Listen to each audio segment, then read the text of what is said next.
I can't believe it's been 40 years already. It's amazing. The federal government passed a Developmental Disabilities Assistance and Bill of Rights Act, and within that, they provided for university-affiliated programs. They were to be research and training institutions, and then by the 1980s, we worked with the federal government to move the program to Wayne State University for the purpose of a refocus to support for community living, community programs. In other words, getting the program out of the institution per se and into the community statewide. So that's how we got started. It's so important to know where we've been, all that's been accomplished, and to have it guide us as we go forward. My son, Micah, who is now 38 years old, at the time was 4 or 5 years old. And what they helped me understand is that by supporting Micah to be fully included with his peers, we were opening up doors that would allow him to live in a community, and the community would begin to change by having him live in that community. So that was a major part of what they did, vision and tools and a sense that there was a community of people out there that were really advocating for something new. It used to only focus on disability as a medical condition and not recognizing that people could live normal lives like everyone else, could do things maybe differently, but still succeed and be successful in the community. We got started with DDI when Abby was 3 to 4 years old. And that's been what, how many years? 30 years old. Yeah, about 30 years. We wanted Abby to be included in the regular education setting, given the same opportunities that a typical child would have. And DDI helped to provide information to help us achieve that. I think that it's so important to maintain continuity of things that have worked really well.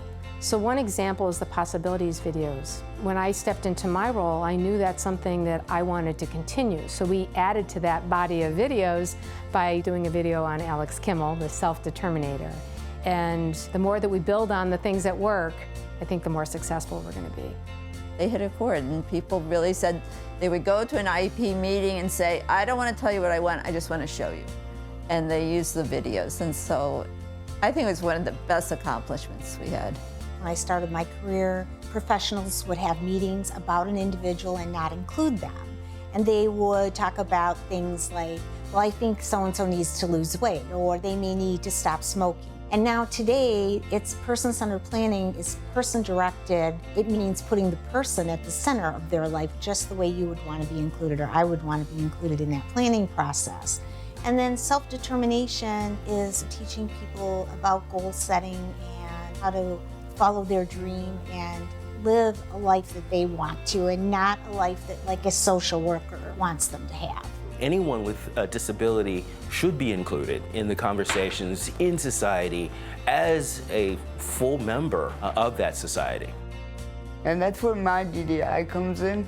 We really work hard to help people with disabilities not only get the services that they need, but provide a better future for them.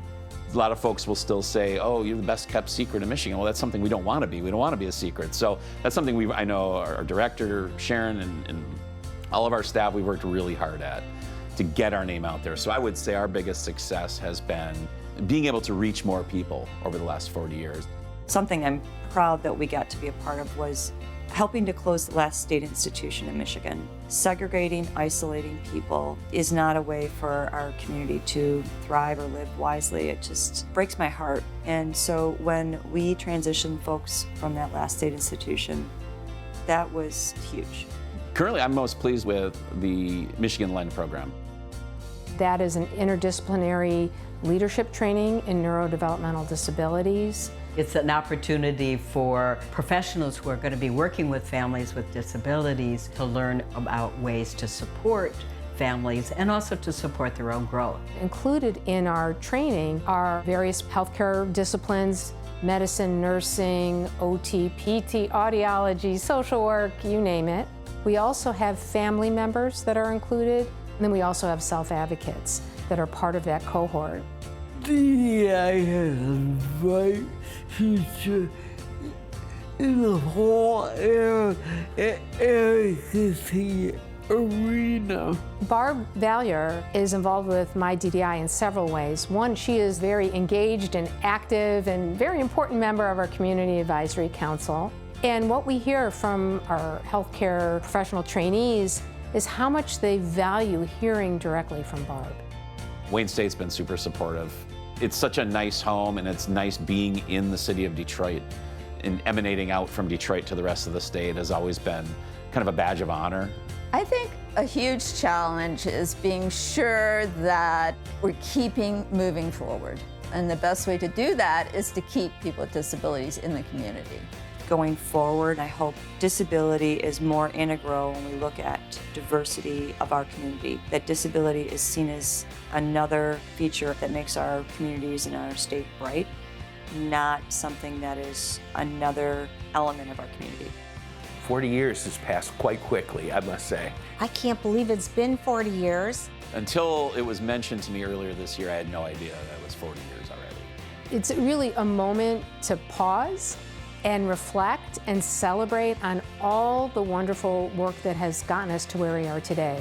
I want you who's watching me to get in touch with MI-DDI, because whether you want to be an employee of MI-DDI or you want resources on what to do next in your life, they're the people that can help you.